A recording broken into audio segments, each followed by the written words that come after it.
tardes, muy bienvenidos. Un sábado más a Economía para Todos. Damos, como siempre, la bienvenida a los oyentes de Es Radio, pero también a los espectadores del 125 de Movistar. Y aquí estamos un sábado más y no dirán que no es que no aprendemos cosas de economía, porque es que vamos, entre la prima de riesgo, estos días la regla de gasto y ahora el cupo. Anda, el cupo. El concierto, el no sé qué, bueno, pues aquí os lo vamos a explicar, que lo va a entender, pero a las mil maravillas. Y vamos a ver si realmente, vamos a entablar esa discusión, a ver qué dicen nuestros analistas, de si realmente es un privilegio el concierto, si el cupo, que no mezclemos, luego le explicaremos bien que si hablamos del cupo no estamos hablando del concierto, el cupo es el resultado del concierto. Hablaremos si se calcula bien el cupo, que es quizá donde está la mayor discusión. Si dan poco al Estado por los servicios que le presta, que no son cedidos, o si es mucho o es poco. Bueno, yo creo que ahí es donde está la discusión, pero bueno, la discusión ha sido acalorada esta semana porque prácticamente el señor Rivera se ha quedado solo en su discusión sobre el cuponazo que él llama y los privilegios que ha puesto de manifiesto que supone el cupo vasco. Bueno, por supuesto, todas las comunidades autónomas han salido en tromba, yo también quiero algo parecido. Entonces, pues bueno, el gobierno ha tenido que poner un poco de orden y decir que se pone ya, vamos a ver, que se pone ya a negociar la financiación autonómica y que quiere hacerlo con la negociación de los presupuestos del año que viene, que hombre, esto del cupo, pues quizá le facilite un poco al PNV el votar los presupuestos de Montoro, pero bueno, de todo eso vamos a hablar y hoy vamos a tener en el estudio, gracias a la colaboración de CESCE, nada menos que al director de comunicación de Bodegas Protos, que es la primera, luego nos explicará cómo, cuándo y por qué, y de dónde vienen y a dónde van, que es muy importante para España, no solo el vino, sino también estas bodegas que están desde el año 27, creo, si no me equivoco, después profundizaremos en ello. Vamos enseguida con todo. Economía para Todos con Carmen Tomás.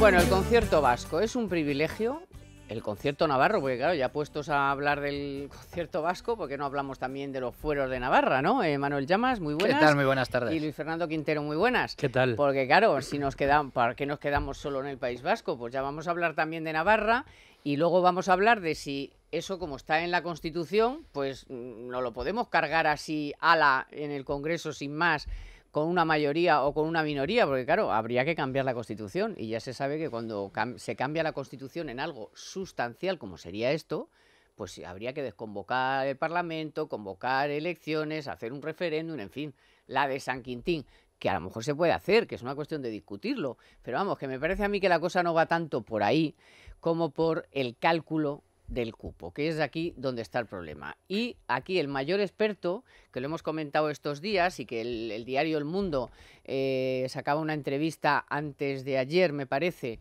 en El Mundo, en el que dice, ahí no daba el cálculo, porque yo le oí en una entrevista y dijo, hombre, yo el cálculo hace un tiempo que no lo hago, pero a mí no hace mucho me salían 4.000 millones. Y claro, estamos hablando de 1.300. Entonces aquí hay algo que no cuadra, Manuel. ¿Qué tal, Carmen? No, pues no, hay algo que no cuadra. Lo que no cuadra son las cifras. Es evidente, Claro, es evidente que no cuadran las cifras. A mí me sorprendió mucho la sesión parlamentaria, más allá del rifirrafe que hubo con Rivera y todos los partidos y demás, las mentiras que se dijeron en sede parlamentaria, sobre todo por parte del ministro de Hacienda, señor Montoro, porque dijo dos cosas. En primer lugar, ya me lo está poniendo en contra eso. No, pero solo dos apuntes. El primero dice que no es un privilegio, que no se ajusta, o sea, que el cálculo se basa en criterios técnicos y no políticos, no es ningún apaño político. Primera mentira. Y segunda mentira, que la negociación del cupo no tiene nada que ver con la negociación de los presupuestos generales del Estado. Bueno, pues segunda mentira. Las dos cosas están totalmente relacionadas. Digamos que no se ajusta a la verdad. No se ajusta a la verdad, es decir, miente. Además, habría que preguntarle al que más sabe de este país, Ángel de la Fuente, eso que ha dicho es verdad o es mentira. Y seguramente Ángel de la Fuente diría mentira a ambas cosas. Exactamente, ha dicho que es magia. Pero es magia. Espera un momento, que para abundar en lo que estamos hablando vamos a escuchar. Porque sí, tuvo un rifirrafe con Rivera, obvio, el cuponazo ya está bastante más visto que este otro que tuvo en representación, os lo pongo, de otras comunidades autónomas quejosas, en este caso la Comunidad Valenciana, es el caso de Valdoví y la contestación que le dio el ministro de Hacienda. El gasto público en la Comunidad Valenciana está por debajo de la media. Faltan 1.300 millones al año para prestar los servicios fundamentales. Datos suyos, ¿eh? Financiación por habitante, 200 euros por debajo de la media. Pero deje ya de llorar sobre la leche derramada y vamos a ver si somos capaces de construir entre todos, pero tiene que ser entre todos un sistema de financiación autonómica. Aquí habla la gente de millones, pero a mí me faltan 1.300. Fíjate cómo son las cosas. Si realmente todo respondiera a criterios técnicos, no habría que pactarlo entre todos. O sea, al final, las negociaciones, ¿por qué están? Pues porque son apaños políticos. El concierto vasco es más o menos justo o es un privilegio, ¿no? Pues depende de cómo se haga el cálculo del cupo, que es al final el resultado. Y al final el cupo, igual que el resto de comunidades autónomas de régimen común, se calcula mediante la negociación política, y lo que se hace es usar criterios técnicos para tratar de ajustar el resultado de la negociación a los criterios técnicos. Es decir, ¿cuánto vamos a pactar que nos tenéis que devolver este año? ¿1.300 millones? Pues ya ahora ajustaré la parte del IVA, la parte de no sé qué, para que el resultado sea 1.300 millones, que es lo que están haciendo. Con lo cual, tanto el concierto vasco como las comunidades de régimen común, el resultado al final siempre es en base a una negociación política, en base a llorar sobre la leche derramada. El que más llora... sí, no, aquí está claro que se cumple el dicho de que aquí el que no llora no mama. Hombre, eso es así. Porque Canarias no tiene ni cupo ni nada, tiene la insularidad. Y entonces también hay que darle, que se puede discutir o no, pero hay que darle también 500 millones, 1.000 millones para que vote al final, para que vote los presupuestos. Efectivamente. Sácalo, o sea, que sí que tiene una cosa que ver con la otra. Porque si no se lo das, no te vota. Está totalmente relacionado, y estamos hablando mucho esta semana, lógicamente, porque el tema era la aprobación del cupo, y se ha hablado mucho sobre el País Vasco, pero cuando se aprobaron los presupuestos del año 2017, hay que recordar que a Canarias, y básicamente por ese voto de Nueva Canaria, a los que fue fundamental para la aprobación de los presupuestos, Canarias se llevó casi 500 millones de euros. Es decir, estamos hablando de cantidades muy cuantiosas. Pero cada grupo canario se llevó, me parece. Sí, o sea, que fueron 1.000. Pero solo 500 solo el voto, y 500 el otro. Solo el voto de Nueva Canarias, 500 millones. Pero, ¿por qué se cumple este dicho de que aquí el que no llora no mama? Básicamente porque el incentivo del sistema de financiación autonómico es, desde mi punto de vista, profundamente perverso. Y es profundamente perverso porque aquí, en España, hay un sistema por el cual las comunidades autónomas gastan y el gobierno central recauda. Entonces, ¿qué pasa? El que maneja el dinero es el gobierno central, más concretamente el Ministerio de Hacienda. Y como las comunidades autónomas solo gastan, solo tienen la responsabilidad de gastar, y todas quieren gastar más, porque los políticos por naturaleza, por desgracia en este país, que abunda tanto el socialismo y la mentalidad socialdemócrata, lo ven todo como todo lo que sea gastar más es positivo, pues todos quieren gastar más. Entonces, como todos quieren gastar más, todos lloran y le tienen que llorar al gobierno central para intentar rascar algo más de dinero del sistema de financiación. Y ese es el motivo por el cual existe este sistema tan perverso. Bueno, vamos a tener más tiempo para hablar de esto. Vamos a recibir, como les he dicho, a Fernando Villalba, que es el director de comunicación de Bodegas Protos. Pero antes vamos a conocer, con la ayuda de Manuel Llamas, la cifra de la semana, gracias a nuestro patrocinador al que adoramos, Estil. Estil, tu aliado en el jardín, nos ofrece la cifra económica de la semana. 2,18 euros. Esto es lo que cuesta un metro cúbico de agua para consumo doméstico en España, incluyendo el pago del IVA y el resto de impuestos. Se trata de uno de los precios más baratos de toda Europa. Así pues, el coste del agua en España está muy alejado de los 7,3 euros de Dinamarca, los 5,2 de Holanda o los 4,3 euros por metro cúbico de Reino Unido, por citar algunos ejemplos. En concreto, el agua es un 35% más barata que el promedio de países europeos, favoreciendo así el bolsillo de las familias. Además, si se analiza con respecto a la renta disponible, se observa que España e Italia son los países que realizan un menor esfuerzo económico para el pago del agua. El gas y la electricidad, por el contrario, son más caros que en el resto de Europa. Es posible que la actual sequía que sufre España presione al alza el precio del agua en los próximos meses, pero aún así hay que tener presente que sufragamos una de las facturas más bajas del continente.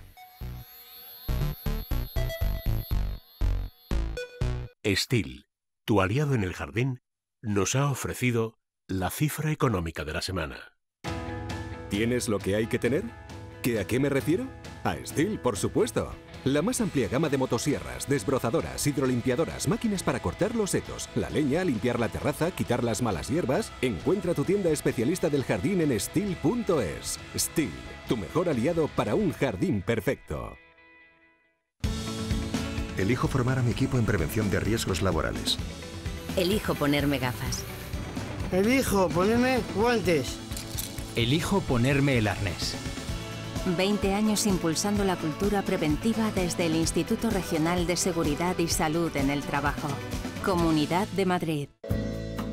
My name is Luca. I live on the second floor. Economía para todos con Carmen Tomás. Bueno, pues como les decía, gracias a la colaboración de CESTE, hoy nos acompaña en el programa, que es un lujazo, Fernando Villalba, director de comunicación del Bodegas Protos. El lujo es nuestro.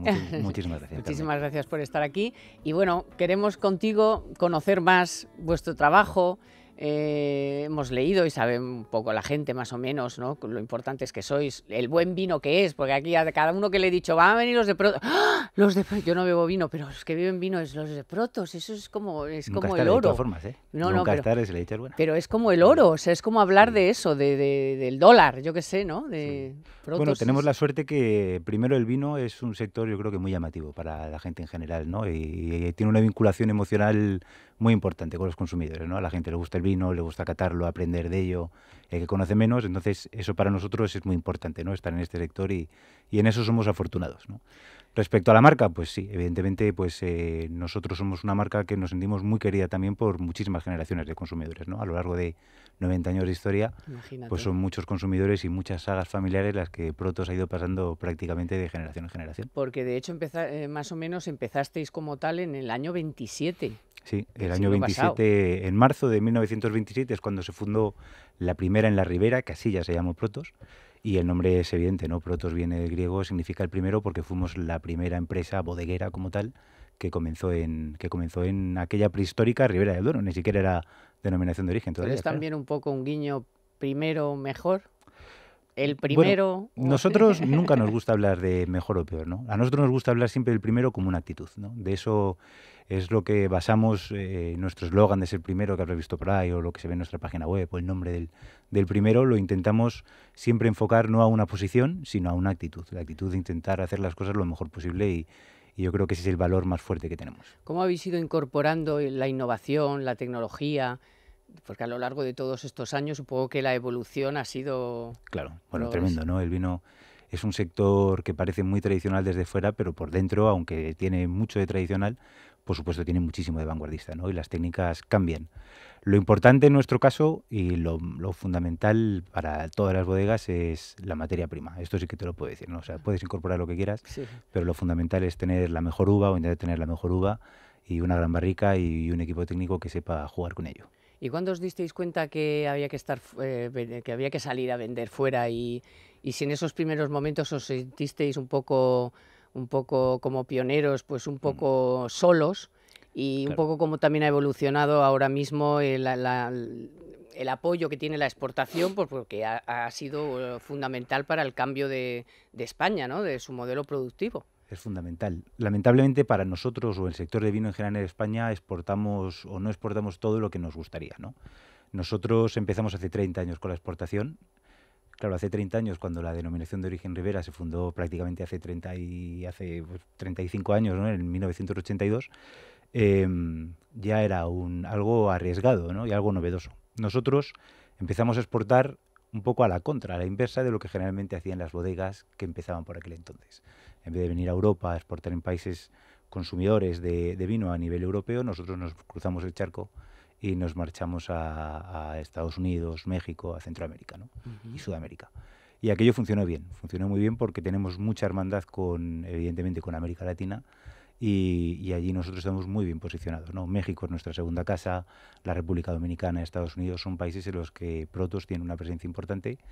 Y en aquel momento pues fue una apuesta arriesgada, como todo lo que se comienza, pues siempre es arriesgado, ¿no? Pero hoy en día, bueno, pues estamos en casi 100 países y llevamos el número de la Ribera del Duero pues con humildad allá donde prácticamente en todo el globo, ¿no? Ahora os dejo ya, ¿la crisis cómo la habéis pasado? Bueno, pues en nuestro caso la crisis yo creo Porque que gracias a la exportación a lo mejor no viene mal, la crisis no viene bien a nadie, pero en nuestro caso podemos decir que la crisis ha sido un trampolín muy importante, porque básicamente nuestro core business es la hostelería. Nosotros casi vendemos entre exportación y el mercado nacional, vendemos casi 60% en hostelería.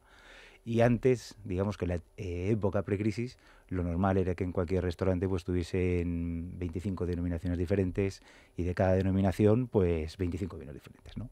Una vez que llega la crisis, que el hostelero no puede tener ese inmovilizado dentro de su portfolio, pues lo que se hace es reducir mucho las denominaciones que se piden menos, se dejan las denominaciones importantes, entre las que se encuentra Ribera del Duero, y dentro de las denominaciones importantes también se dejan las marcas que son sinónimo de confianza y que el consumidor pide, ¿no? Entonces nosotros ahí pues evidentemente estamos muy bien posicionados, ¿no? Entonces a nosotros la crisis no es que nos haya venido bien, porque ya te digo que nadie le viene bien la crisis, pero evidentemente nuestro producto marquista, ¿no? Y nuestro valor de marca pues se ha impuesto y hemos tenido unos años históricos a nivel de ventas. Pues sale, venga, chicos. Bueno, yo para empezar me gustaría señalar que yo me declaro un ferviente amante del vino. Este es uno de los que me encontré por el pasillo. Y más concretamente de Protos, que es una marca que para mí, por supuesto, es un referente. Tienes un gran gusto.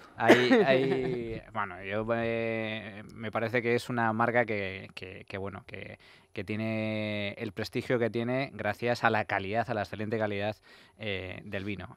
A mí me gustaría preguntarte precisamente por la experiencia que tenéis y por la larga trayectoria que tenéis como empresa, ¿cómo habéis observado los cambios que se han producido en el consumo del vino? Porque no solo a nivel nacional, sino también a nivel internacional. Comentabas que bueno, sois una de las primeras bodegas en abrirse al exterior, en vender fuera, con presencia en más de 100 países, pero yo también, y querría que me lo confirmases, he notado sobre todo en los últimos años un cambio también en la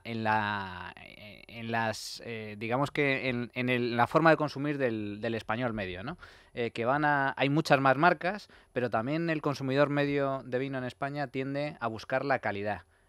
Y cada vez eso se nota más, ¿no? España ha pasado de ser un país productor de vino que hace 50 años era el vino, digamos, malo, el vino peleón que existía, a un vino de calidad, de cada vez mayor calidad y de gran reconocimiento a nivel internacional. Sí, correcto. Bueno, lo primero, en España somos muy afortunados porque hay grandes vinazos a muy buenos precios, ¿no? Tenemos una relación calidad-precio fantástica. A diferencia, por ejemplo, de otros países como Francia, etcétera. Carísimo. Son carísimos los vinos, los mejores vinos son prohibitivos, ¿no? Aquí en España yo creo que prácticamente para todos los bolsillos pues tienes vinos muy decentes y de grandes calidades. El consumo ha cambiado. Claro, el consumo antes, nosotros, mira, por ejemplo, antes de la crisis estábamos hablando del tema de la hostelería. Nosotros hemos crecido durante la crisis más lentos en hostelería porque evidentemente pues por la coyuntura no ayuda a que la gente salga y consuma, no hay esa alegría, y el consumo se ha derivado a las grandes superficies. Es decir, la gente deja de beber el vino en el restaurante, pero lo consume en casa. Nosotros como país productor, hablo de España ya en general, no de Protos, como país productor, siempre estamos en el ranking, en el top 3 de ranking de productores de vino a nivel mundial, con Francia y con Italia. La diferencia es que nosotros aquí estamos en torno a 16, 17 litros de consumo medio por español anual, índice anual, y en Francia están en 30 y tantos litros, ¿no? O sea, hay una diferencia bestial. ¿Qué es lo que pasa respecto a esto hace 20 o 25 años, ¿no? ¿Qué es lo que pasa? Que yo ahí te doy un poco la razón en que posiblemente antes se consumía más vino, pero la calidad también era diferente, ¿no? Antes se consumían más vinos de chateo, no posiblemente de otras de denominaciones o de precios mucho más baratos, y ahora en cambio yo creo que el español lo que prefiere es consumir un vino de mayor calidad, aunque también sea un poco a costa de consumirlo menos, ¿no? También es verdad que influyen las leyes, ¿no? Antes posiblemente pues no había tanto problema digo a nivel de poder conducir y tomar un vino, ¿no? Ahora hay pues muchísimos más controles, muchísimo también, gracias a Dios, ¿no? Pero tal vez antes estábamos un poco más en anarquía en ese sentido, ¿no? Antes siempre decíamos, nuestros padres nos daban vino para comer, o sea, que imagínate. Mira, a mí sí, abundando un poco en esto de cómo ha ido cambiando el consumo del vino, yo creo que es una realidad que en los últimos años, desde hace ya unos años, la competencia en el sector del vino ha crecido de manera exponencial, ya no solo en España, donde la tecnología también ha permitido crecer en calidad de vinos, también a nivel de producción, pero es cierto que no solo dentro de España crece la competencia, porque cada vez salen denominaciones de origen nuevas, con vinos, la verdad, que de bastante calidad, sino que fuera de nuestras fronteras empiezan a aparecer lugares donde hacen vinos que empiezan a tener muy buena prensa. Pues se me ocurren, en África se están haciendo vinos muy, muy buenos, en Australia están saliendo vinos buenos, incluso hasta los californianos están tratando de colocar sus vinos en el top 10. Entonces me imagino que en los últimos 20 años la competencia ha crecido de manera brutal y digamos que aunque sea una bodega con 90 años, habréis tenido que sacar codos, tratar de romperos la cabeza y ver por dónde ir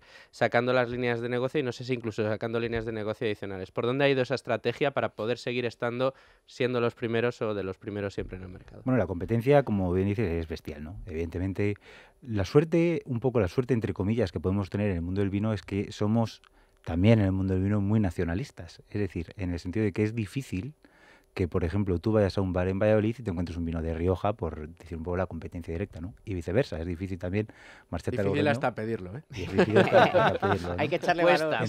Entonces, un poco todos tendemos al nacionalismo, entre comillas, en el mundo del vino, ¿no? Entonces, bueno, pues en ese sentido, igual que para nosotros es muy difícil abrirnos paso en el extranjero, es muy difícil que siendo un país, sobre todo hablando de países elaboradores, es muy difícil que vengan otros a quitarnos y a comernos el territorio en el ámbito nacional.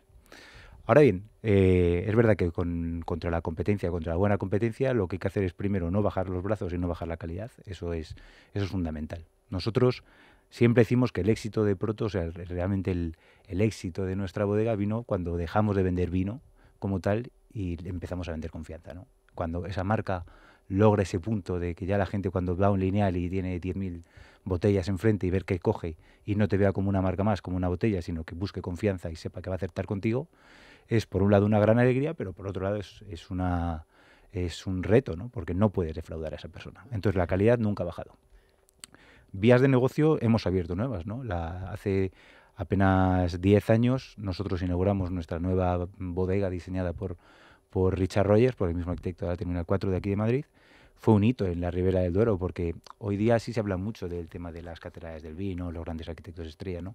Pero hace 10 o 15 años, bueno, pues aquello estaba empezando y la Ribera no contaba con una representación de este estilo, ¿no? Nosotros empezamos con ello y esto no solo empezó muy bien, sino que además nos dio paso a abrir una nueva vía de negocio que es el enoturismo. Entonces, hoy en día prácticamente una media de 35.000 personas vienen a Protos y es el contacto más directo que tenemos con nuestro consumidor y eso evidentemente no solo nos ayuda a vender marcas, sino que también ayuda en la venta del negocio. Claro. Bueno, y luego fardáis mucho también de que tenéis... No fardamos. Yo digo que fardáis, vale. no, pero es que es para fardar. Que tenéis una unión muy, muy buena de veteranía y de juventud, ¿no? Tenéis gente joven en el equipo, pero tenéis también sabiduría y experiencia en gente más mayor. Tenéis enólogos, ingenieros químicos, en fin... que el equipo es muy importante también, ¿no? Muchas de las empresas que pasan por aquí, que son también empresas familiares o más o menos medianas, pequeñas, pues le dan muchísima importancia al trato con el personal, que son como al final acaba siendo como de la familia, ¿no? Bueno, yo te voy a dar un dato. Llevo 8 años en la bodega y en 8 años 2 personas se han marchado de Protos. No ha habido despidos y en 8 años 2 personas han salido. Uno se marchó por tema de territorio, que tenía que hacer muchos viajes y bueno, encontró algo en la ciudad donde vivía, pues más o menos lógico. El otro se fue a la Cámara de Comercio y luego volvió como director general, o sea que ahora está en la bodega como director general, que es Carlos, ¿vale? ¿Eso qué implica? Pues implica que, o qué refleja, y refleja que en el fondo es una pequeña gran familia, ¿vale? Aquí hay muchas generaciones de gente que trabajó su abuelo, trabajó su padre y ahora están trabajando ellos. Nosotros no somos una bodega familiar al uso, es decir, aquí no hay, digamos, un fundador y unos hijos que siguen con el trabajo y los nietos, pero sí que tenemos un carácter familiar, porque Protos la fundaron 11 viticultores en el año 27 y de los 11 viticultores hoy día nuestro presidente, nuestro vicepresidente, miembros del Consejo de Administración son nietos de aquellos fundadores. Por lo tanto, siempre ha habido un núcleo, pues digamos, semifamiliar, ¿no? Y eso se nota porque hay un amor especial por la bodega y eso se transmite. Yo estoy convencido de que el buen rollo, ¿no? El querer una bodega, el tener amor propio en hacer las cosas bien y valorar la empresa en la que estás no como un mero sitio de trabajo, sino como un sitio donde puedes realizarte también incluso como persona, eso se transmite. Y eso se transmite en las bodegas Protos. Sí, sí. Yo soy un trabajador ajeno, pero lo doy fe de ello, ¿no? Y se transmite.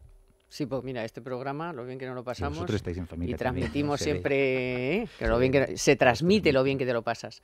Bueno, y ya nos gusta también siempre preguntar un poco, porque sé que todos ya lo hacéis, tenéis vuestra parte de responsabilidad social, y entonces creo que vosotros está muy ligado, lógicamente, al mundo del vino, ¿no? De la enología.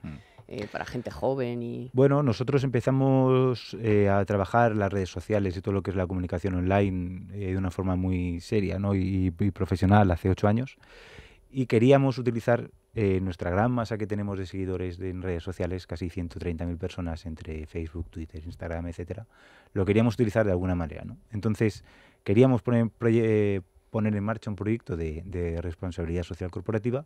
Se nos ocurrió una idea que llamamos Brindis Solidario.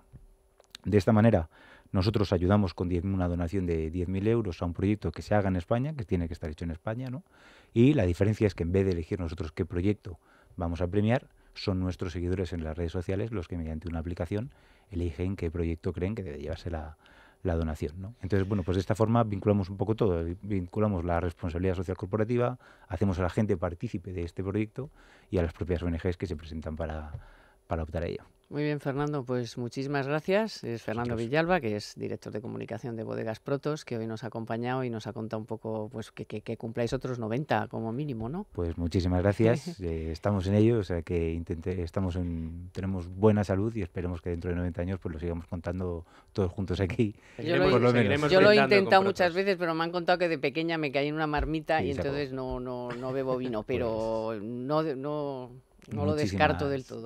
Te enviaremos de todas formas una botella de Navidad a ver si te enganchamos. Y de verdad que un lujo y un placer estar aquí con vosotros. Muchas gracias. En Es Radio, Economía para Todos.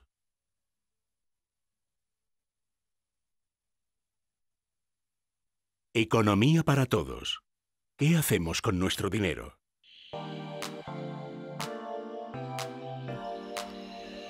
El Tribunal Supremo ha dictaminado, tal y como sostenían los bancos, que la mera referencia de una hipoteca a un índice oficial como es el IRPH, el índice de referencia de préstamos hipotecarios, no implica falta de transparencia ni es un abuso, por lo que no cabe anular esos contratos por esa mera razón. Según los cálculos de asociaciones de consumidores como la OCU, en España habría más de 500.000 personas que cuentan con una hipoteca de estas características, lo que implica para una hipoteca media pagar alrededor de 1.200 euros anuales más.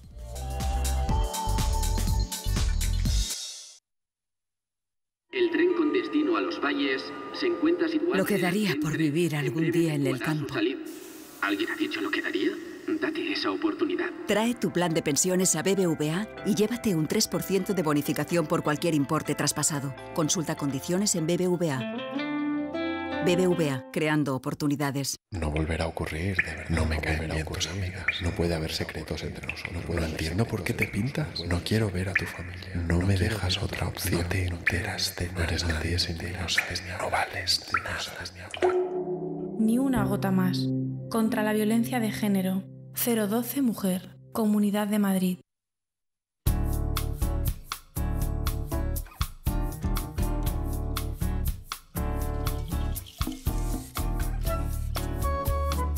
Vamos a retomar un momento el asunto del cupo vasco por lo siguiente, porque yo creo que la gente necesita saber cómo se calcula, porque vamos a ver, si es algo objetivo, o sea, tiene es 2x más x igual a y, ¿no?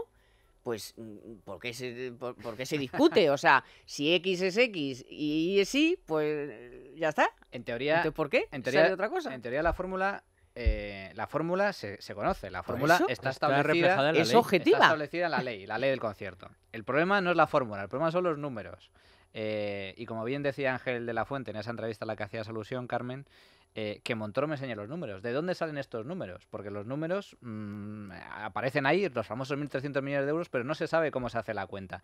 ¿Y la clave en qué radica? La clave es que, por decirlo de forma sencilla, ¿en qué consiste la trampa? El cupo, para que nos entendamos, es lo que tiene que pagar el País Vasco al gobierno central por las competencias que no asume, es decir, por los servicios que presta el Estado en el País Vasco. Son competencias como política exterior, defensa, ejército, infraestructuras, etcétera. Pues bien, por esas competencias el País Vasco tiene que abonar un dinero anualmente. Eso es el cupo. Y este año se establece en 1.300 millones de euros.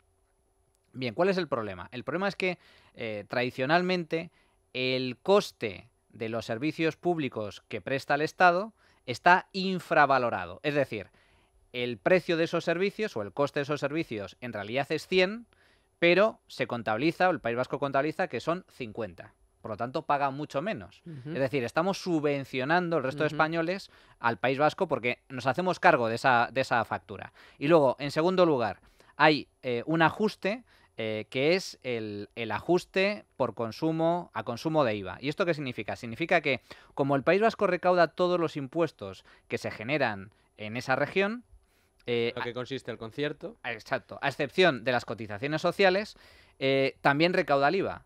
Pero luego hay que hacer un ajuste. Y el ajuste consiste en que, en teoría, el gobierno vasco tan solo se queda con el IVA que se recauda en el País Vasco. Porque las empresas vascas no solo venden en el País Vasco, venden fuera. Claro. Y además exportan. Es una economía exportadora. Y por lo tanto factura mucho IVA. Entonces, ¿dónde está la trampa? La trampa está en que este reparto del IVA, el País Vasco, en teoría, se tendría que quedar con el IVA que se recauda única y exclusivamente en esa región. Pero el peso que está contemplado, el peso que tiene el País Vasco en el consumo total a nivel nacional, está sobrevalorado. Es decir, se da por hecho que tiene un peso muy superior al real y por lo tanto se queda con mucho más dinero del IVA del que le correspondería y eso también abarata la factura del cupo. Consecuencia, pues un poco la línea que decía Ángel de la Fuente. El País Vasco paga 1.300 millones, pero en realidad la factura real puede rondar fácilmente como mínimo el doble. Estamos hablando de 2.600, 3.000 millones de euros. Dijo 4.000, o incluso más. A él le salían 4.000, no me acuerdo ahora el año que dijo que hizo las cuentas y le salían 4.000. Ponte que ahora todavía años y a lo mejor es menos. Y no se ha recuperado el consumo del todo cuando él hizo las cifras y tal, pero vamos, habló de 4.000, porque sean 3.000, de entre 3.000 y 1.300 aquí algo falla del cálculo. Claro, pero esto es lo que Montoro se defendía diciendo que no era un privilegio, sino que era diferente simplemente el modo de cálculo, pero claro, o sea, si el concierto lo que significa es que el País Vasco va a recaudar todos los impuestos, hay que quitarle las cotizaciones sociales que van directamente a la seguridad social, pero que el País Vasco recauda todos los impuestos y luego de todos los impuestos que recauda tiene que dar una parte al Estado. Si estuviera realmente claro cuál es la fórmula y realmente claro y transparentes cuáles son las cifras, no habría problema. A lo mejor efectivamente sería simplemente diferente porque realmente estaría asumiendo el Estado los servicios que está prestando y además cobrando lo que tiene que cobrar por ellos para que no redunde en que el resto de españoles estemos financiando de más al País Vasco. Yo en este sentido hay una pieza que he recuperado de Domingo Soriano y que es absolutamente maravillosa, que son los 4 gráficos que deberían avergonzar a Rajoy, Montoro y Zapatero, en donde se centra en los verdaderos problemas que entraña el cupo vasco, que es, como decíais, el efecto del concierto vasco, porque hace unas comparaciones la verdad que muy gráficas, y una de las primeras comparaciones que hace Domingo en ese artículo, que yo recomiendo que lean todos los oyentes, es, imagínense ustedes que hay un político que sale a una campaña electoral diciendo que él lo que va a hacer va a ser bajarle mucho los impuestos a los más ricos del país. todo el mundo se llevaría las manos a la cabeza, en esta socialdemocracia que vivimos se le acusaría de cualquier cosa. Bueno, pues eso es una de las cosas que se está haciendo con el País Vasco. Si llevamos a la comparación, esa sería una de las consecuencias que se está teniendo en el País Vasco, que una de las comunidades más ricas, que más recauda, con mayor PIB per cápita, con unos niveles de paro bajos, con una actividad creciente, pues tiene una sobrefinanciación que redunda en que otras comunidades autónomas si haces la cuenta menos. Por ciudadano, realmente el ciudadano vasco recibe el doble, prácticamente, que el ciudadano valenciano o el andaluz. O el doble de lo que aporta. La financiación per cápita, a competencias homogéneas, es decir, si tenemos en cuenta que todas las comunidades autónomas tuvieran las mismas competencias e incluso similar población, etcétera, las cuentas son claras. El País Vasco es la comunidad mejor financiada, cerca de 4.000 euros per cápita, frente al resto de comunidades autónomas de régimen común que rondan los 2.100. Y la peor financiada, o las peores financiadas, curiosamente, dentro de este ranking son, por este orden, Comunidad Valenciana, la primera, y la Comunidad de Madrid, la segunda. Por supuesto. La segunda, 1.900 euros per cápita, mientras los vascos... Mientras que es la que más pone. Cerca de 4.000, efectivamente, es la que más pone.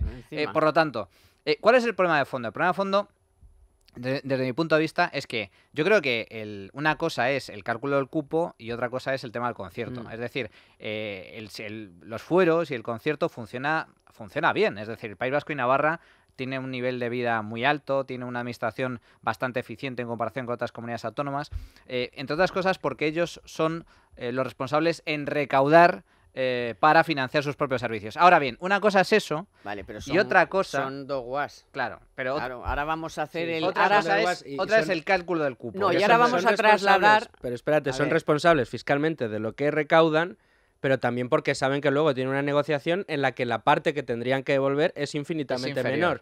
Con lo cual es muy fácil ser responsable fiscalmente de lo que recaudas y sabes que te vas a quedar con todo y que luego al Estado no le tienes que dar prácticamente nada. Para mí, ¿cuál es la clave desde mi punto de vista? Que cada administración se encargue de lo suyo. Es decir, que si el País Vasco tiene transferidas determinadas competencias, que tenga los mecanismos y los recursos necesarios para financiar esas competencias, pero es decir, que gestione los impuestos necesarios para financiar esas competencias.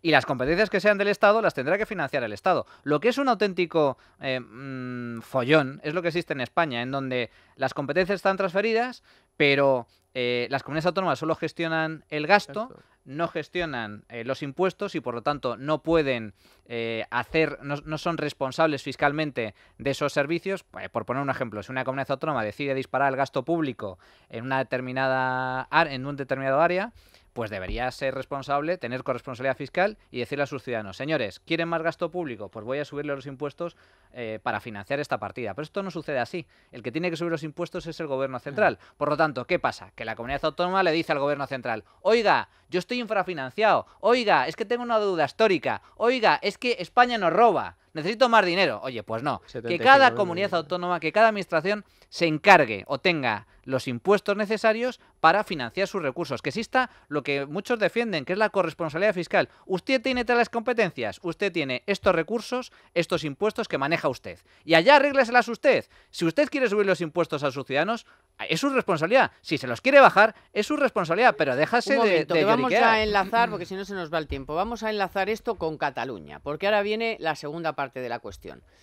Digamos que el concierto no es un privilegio como tal, puesto que está desde las guerras carlistas de la historia, Navarra también, y que el cupo está mal calculado y que sí que habría que exigir que se hiciera bien. Vale, pero es que ahora vamos a que si esto se puede trasladar a Cataluña. Entonces yo decía antes, con todos los respetos, que claro, Navarra y el País Vasco son dos territorios pequeños cuyo PIB...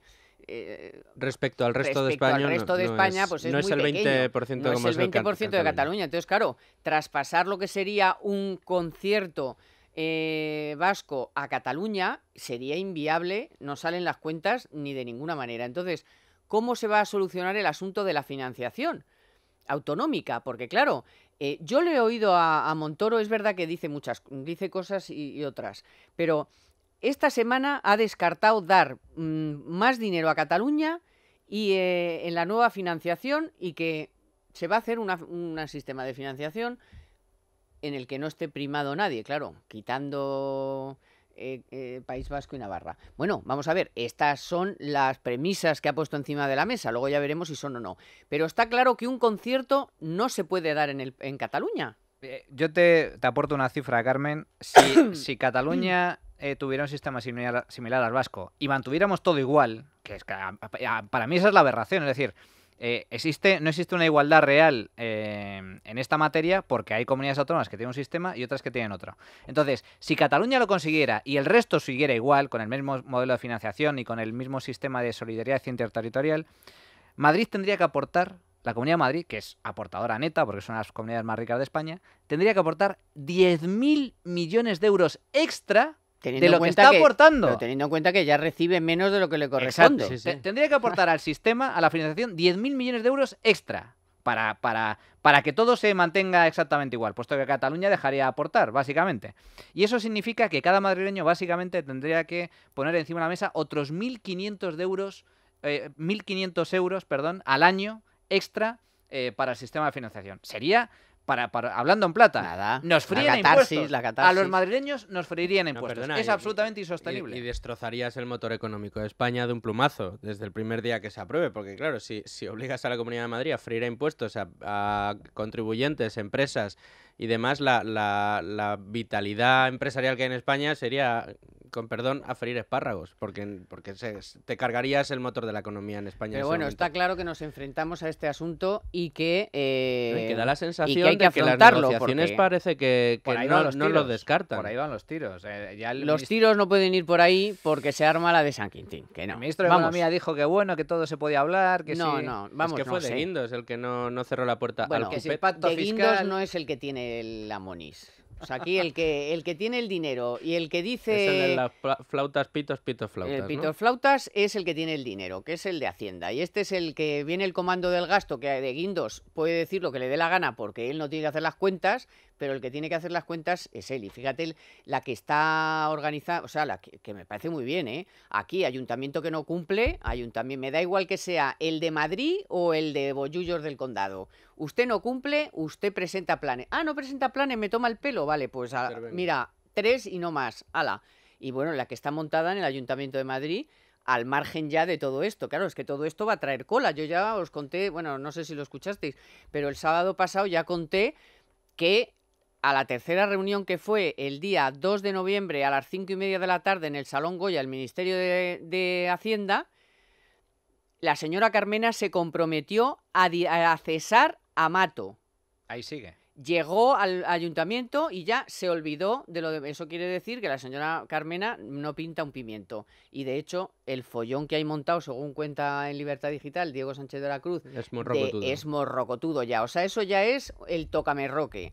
Entonces, te quiero decir que Montoro, lo de soltar todo ese dinero, fastidiar a Madrid, no arreglar lo de Valencia, o sea, solo le va a crear problemas con todo. Es que se mete en un galimatías terrible, porque claro, el problema, porque si hace eso, inmediatamente Valencia dirá, yo también lo quiero. Bueno, y Extremadura y Madrid y Andalucía y Madrid. Y ahí sí, la forma de calcular el cupo, si tú haces conciertos con todas las comunidades autónomas y estableces un sistema transparente y claro, en el que no haga falta llegar a fin de año para ver cuánto, o negociar cada 5 años cuánto es el cupo, el resultado del concierto, sino que sea una regla de 3 básica y que todo el mundo tenga claro cuánto tiene que aportar a las arcas comunes para financiar los servicios dependientes del Estado, pues oye, a lo mejor se podría hablar, pero tengo la sensación de que en este país va a ser imposible poner de acuerdo a las 17 taifas autonómicas para llegar a un sistema de financiación. ¿Qué es lo que ha pasado en estos últimos 5 años? Que no se ha podido hacer nada entre que no había dinero, se les ha dado dinero del flash, el pago a proveedores y todo lo que se ha podido. Sí, luego no les hace falta dinero a vida. Oye, y luego el nivel de unanimidad en el Congreso para aplaudir el cupo,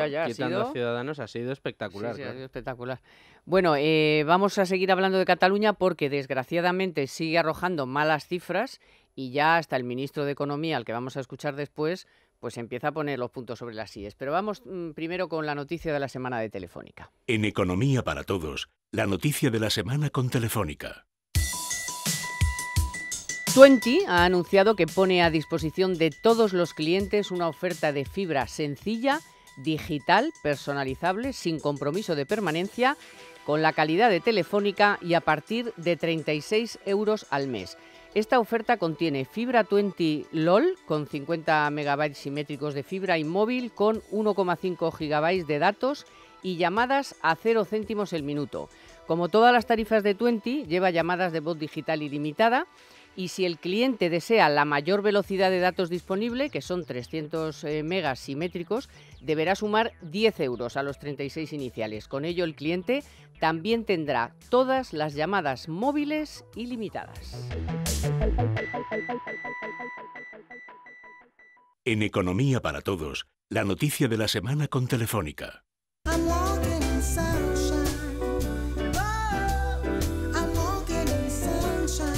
Bueno, pues sí, desgraciadamente Cataluña no hace nada más que seguir arrojando malos datos. Esta semana la demanda de pisos de lujo, las empresas en menor medida, pero siguen algunas yéndose. Freixenet dice que vamos a ver qué pasa el 21D, o sea, vamos a ver, no hay todavía, ni muchísimo menos, ninguna tranquilidad, por supuesto, hasta ver qué pasa con las elecciones, que puede pasar cualquier cosa. Y la prueba, por ejemplo, es lo que ha dicho esta semana el ministro de Economía. España va fenomenal, las exportaciones van fenomenal, pero... La exportación española crece prácticamente al triple de lo que crece el comercio internacional y eso está siendo el principal motor de la economía nacional y también de la economía catalana. En el caso de Cataluña, sin embargo, lo que sí vemos son datos de consumo y datos de inversión que están poniendo de manifiesto que en el cuarto trimestre ese crecimiento diferencial positivo se está convirtiendo en un crecimiento por debajo de la economía española. Por eso vamos a ver si nos salva el consumo del resto de España, la exportación del resto de España, porque la aportación de Cataluña, desde luego, va a ser de varias décimas a la baja. A mí sinceramente, lo venimos comentando en los últimos meses. De momento es cierto que no hay ningún indicador claro de que se esté viendo afectada la economía española. Los indicadores siguen siendo positivos en términos generales, tanto a nivel de empleo como PIB, como comercio exterior, etcétera, son datos positivos. Pero si nos centramos única y exclusivamente en Cataluña, ha sido una caída brutal, absolutamente brutal desde el mes de octubre. Sobre todo el mes de octubre. O sea, yo creo que el punto de inflexión se produjo el 1 de octubre. A partir de ahí fue cuando empezó la huida de la fuga de empresas, empezó la paralización de inversiones. Es cierto que había ya algo antes. El cuarto trimestre. Pero el cuarto trimestre puede ser absolutamente tremendo para la economía catalana. Se pueden ir al 1,7 anual, en vez de al 3. Es justo lo que te iba a comentar, Carmen. Antes de ayer conocimos datos de BVA Research y de Funcas con respecto a las previsiones económicas para Cataluña en el año 2018 y las previsiones son muy preocupantes. BVA Research reduce la previsión de crecimiento para Cataluña del 2,7% al 2,8% al 2,1%, 7 décimas menos, pero es que Funcas lo sitúa por debajo del 2%. Y estamos hablando de que Cataluña era una de las comunidades que lideraban las tasas de crecimiento a nivel autonómico. Era una de las autonomías que más crecía dentro de España, cerca de un 3%. Sí, Cataluña y Madrid. Y ahora se está cayendo a la mitad, de forma a menos de la mitad. Es que está afectando a todo. Goldman Sachs advertía ayer que para entidades de la talla de CaixaBank o Sabadell, que han trasladado sus sedes de Barcelona, ya les está pesando la crisis en 2 puntos porcentuales en lo que se refiere a la rentabilidad que exige el propio accionista. Es decir, tienen que ofrecer rentabilidades por acción 2 puntos superiores para seguir siendo atractivas. Y todo por la situación que vive Cataluña. Nosotros en la bolsa todas las semanas vemos que realmente no hay esto que se dice, ¿no? De los puntos, las noticias que va moviendo el mercado. Todos los analistas están con la vista puesta en el 21 de diciembre a ver qué es lo que sucede. Y el presidente de Freixenet ha sido clarísimo esta semana. Si ya lo fue cuando estuvo aquí en esta casa diciendo que toda la situación era absolutamente preocupante, él fue clarísimo esta semana cuando ha dicho que si el 21 de diciembre vuelven a ganar los separatistas, su frase fue, no puede ser más gráfica, que el último apague la luz. Sí, fue lo que dijo. Es decir, la situación está atravesando, Cataluña desde luego tiene hundida, pero yo ahí discrepo un poco contigo, Manolo, porque si bien es cierto que no hay todavía indicadores que estén reflejando que el resto de España se ve afectada, yo en las cotizaciones bursátiles ya lo veo, porque ves días en los que toda Europa está subiendo todos los días, y Madrid llevamos 2. Y la bolsa del IBEX 35 cae. Y luego, pues hombre, sé que no es representativo, pero sí que es cierto que, y a ti te habrá pasado, y a Carmen igual, cuando hablas con determinados sectores, cuando hablas con determinadas empresas, estaban pendientes de un acuerdo con X empresa o X compañía de no sé dónde que se iba a venir a invertir a España, que ha dicho, frena el carro, que yo no sé qué es lo que os va a pasar. Va a tener efecto, Manuel, va a tener efecto porque, vamos a ver, es que cuando dices producto catalán, no, mire usted, es que el producto catalán es a lo mejor la materia prima, pero luego resulta que la botella se la hacen no sé dónde, el corcho que está de moda se lo hacen en Málaga o en Extremadura. Claro, vamos a ver, es que esto, vamos a ver, que estamos en un mundo globalizado, entonces al final va a afectar una décima, 2, 3, no lo sé, pero va a acabar afectando porque es que Aragón es el primer socio económico de Cataluña, no es Francia ni es Alemania, es Aragón.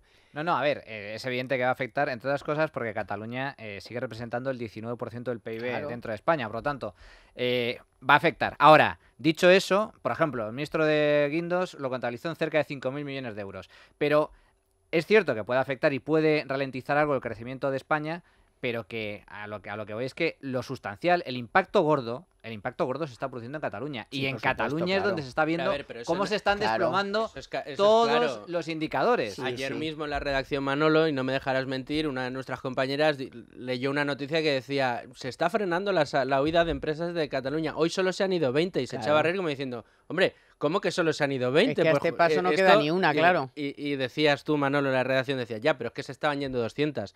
Pero es que la realidad es que se siguen yendo 20 todos los días. Se aplicó el 155 y lo que tú quieras. Pero la situación, el impacto en Cataluña es brutal. Aparte que la incertidumbre que se vive allí, ya no solo para las empresas, sino para los pequeños empresarios, para las pymes, para los trabajadores, es brutal. Pero la situación, reconozcamos está mejor que hace un mes. Sí, está mejor que hace un mes. Desde la activación del 155, esto parecía que iba a ser la debacle y tal. Pero no ha sido... Eso ha normalizado, está normalizando la situación. Pero Manolo, ¿qué pasó con el Brexit? Con el Brexit ahora vamos a un momentito. Un momentito que ahora vamos a hablar del Brexit porque quería yo traerlo a colación porque las autoridades del Reino Unido han reconocido que el Brexit les va a hacer daño económico. ¿Veremos esto a las exautoridades o lo que quede ahí, ya no sé cómo llamarlas, de Cataluña? Pues no lo sé. Pero lo que estoy segura, quiero decir, que sí sabéis es quién inventó el primer equipo split doméstico de aire acondicionado. El mando a distancia electrónico, los sistemas inverter en climatización. Pues yo no sé quién lo inventó, pero que mejor lo hace es Toshiba.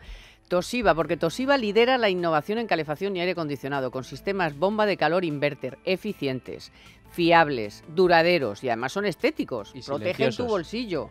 Silenciosos, con el menor consumo energético, ayudan al medio ambiente porque no emiten gases nocivos y además en tu hogar puedes regularlo electrónicamente. ¿Sabes lo que es, Carmen, llegar a casa antes de ir a casa decir voy a poner la bomba de calor y cuando entras por la puerta de casa un calorcito fantástico y no lo has tenido que tener todo el día puesto? ¿Y qué tienen que hacer? Muy fácil.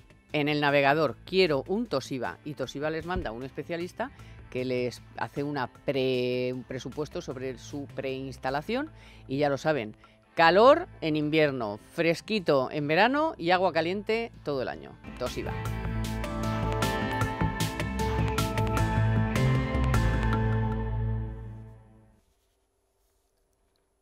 Bueno, ¿cómo lo veis? Que vengan ahora los del Reino Unido y digan que sí, no, la verdad es que nos va a hacer pupa lo del Brexit. Vaya sorpresa, vaya, ¿no? O sea, anda que han tenido que tardar para que... Vaya que no, pero pues llevan el mismo camino los de Cataluña, que no quieren, siguen todavía RQR y siguen sin reconocer el daño que han hecho. Sí, bueno, pero bueno, eso ya no se lo cree nadie. Para empezar, ni siquiera muchos de los propios independentistas que han visto, el propio Junqueras fue uno de los primeros sorprendidos al ver que su famosa utopía hacia la independencia, pues resulta que se estaba traduciendo en una fuga brutal de empresas. CaixaBank, Sabadell, estaban que no daban crédito. Es temporal, no daban crédito. Pero esto es temporal, esto es temporal. ¿Os acordáis de Artur Mas cuando decía, pero qué dice esta gente? Si van a venir. Estos ignorantes, si esto se va a llenar de bancos. Dice que va a haber tortas para entrar. Pero cuando ya se estaban yendo y ya se habían ido Caixa y Sabadell, todavía tenía Junqueras el morrazo de decir que era temporal. Volverán. No, esto es temporal, esto es temporal. Han ido cambiando de discurso.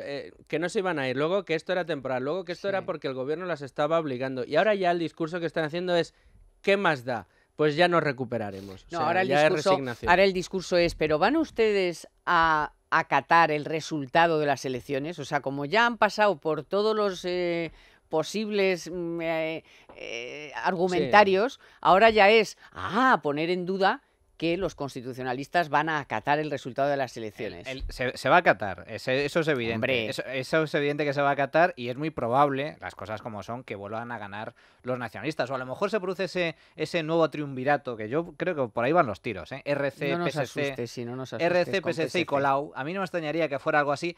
Pero dicho lo cual, que hay un presidente de RC, muy bien. ¿Y qué? También hay un presidente del PNV, puede haber un presidente de cualquier partido nacionalista. Ya el problema hay- no es ese. El problema es que respeten la ley. Claro, Si es que claro. no está... Y además ya hay un, Es que 100 esa es la ya hay un clave. 155. Claro. Cuidado, claro. ya hay, Y hay ya hay gente experiencia, procesada. ya hay experiencia. Procesada e imputados por delitos muy graves que son hasta 30 años de cárcel. Con lo Como cual, dijo el otro día Sabater, la cárcel es un correctivo. un correctivo. es un correctivo. Es un correctivo y una vacuna. Es una buena Y vacuna, es una eso te voy a buena decir. vacuna. Y la mejor vacuna ha sido que digan, esto... Esto va en serio, ¿no? Va- Sí, pero si me dejáis que vuelva otra vez al Brexit y hablando un poco de los efectos que pueda tener en el resto de España lo que sucede en Cataluña, si recordamos lo que sucedió en el Brexit era, pues hubo unas caídas brutales en bolsa ese día, hubo unos días después Muy corto plazo todo. pero fue todo muy a corto plazo. Luego habrá efectos y todo lo que tú quieras, pero lo que está sucediendo en España es que al menos el reflejo en bolsa lleva reflejándose durante todo este mes y sigue reflejándose. Y en la prima de seguirá riesgo, reflejándose. que ha dicho Guindos que estaría en 85. Y está empezando a afectar a Y las está en acciones de las 115. empresas punteras en España que ayudan todos los días Ya, a subir el voy a indicador. aprovechar lo que está comentando Luisfer para decir que precisamente por eso ahora mismo es un buen momento para entrar en algunas empresas Claro que sí. españolas. Claro porque que sí. están artificialmente bajas, o al menos están Desde baratas luego. en comparación con sus fundamentales. Bueno, Pero chicos... pero no te atreverás a dar ninguna. No, Hombre, nombres. eso no. Eso no, que luego te viene Paco con la rebaja y en el ascensor te crujen. Que adiós, Manuel, que pases Hasta buen luego. fin de Un placer, Luisfer. Carmen. Hoy ha estado a los mandos, como siempre últimamente, a los mandos técnicos Víctor San Román y a la producción Naya Pertusa. Les agradezco muchísimo un sábado más que nos hayan acompañado. Descansen este fin de semana, vuelvan con fuerza y nosotros lo haremos el próximo sábado, como siempre, aquí en Economía para Todos en Es Radio. Economía para Todos con Carmen Tomás.